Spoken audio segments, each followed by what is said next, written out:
Oke, assalamualaikum warahmatullahi wabarakatuh. Halo anak-anak.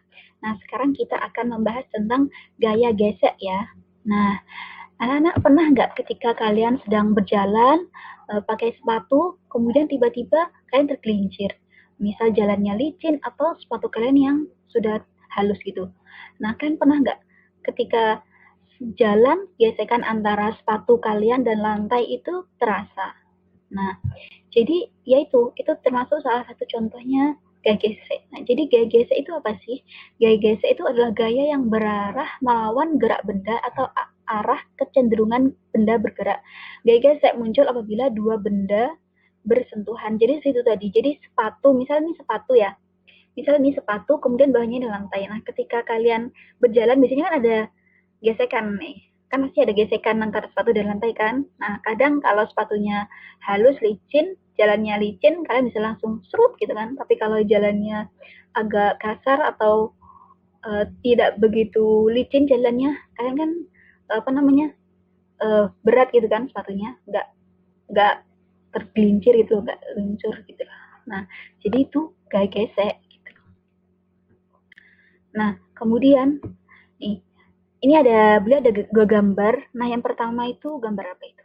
Itu ada mobil di jalan yang agak tidak begitu rata ya, nggak kasar gitu jalannya. Kemudian yang kedua jalannya yang halus.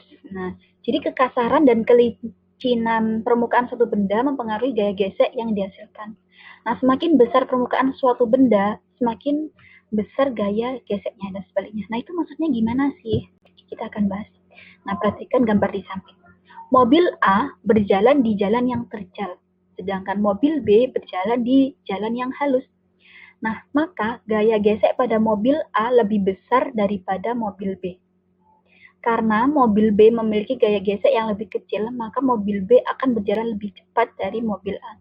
Jadi, ketika kalian berjalan atau misal mobil ini berjalan di jalan yang terjal, yang lebih kasar, pasti jalannya lebih lambat ketika mobil itu berjalan di jalan yang halus, ya kan?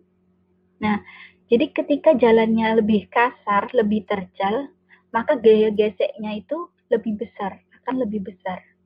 Dan ketika jalannya ini lebih halus, lebih licin, maka gaya geseknya itu lebih kecil.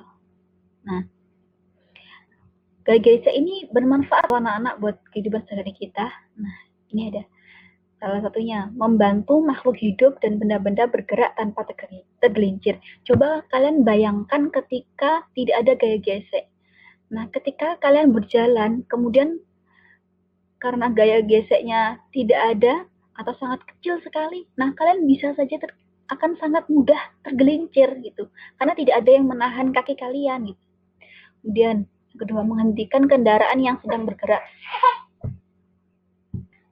Nah, jadi ketika mobil direm, mobil direm itu termasuk pemanfaatan gaya gesek untuk mengerem kendaraan dan menciptakan panas seperti di mesin kendaraan dan korek api. Nah, korek kayu itu kan ketika digesekkan di itunya dia jadi nyalakan apinya. Nah, itu gaya gesek. Nah, jadi itu tadi tentang sekilas gaya gesek. Semoga bermanfaat. Sekian, terima kasih. Wassalamualaikum warahmatullahi wabarakatuh.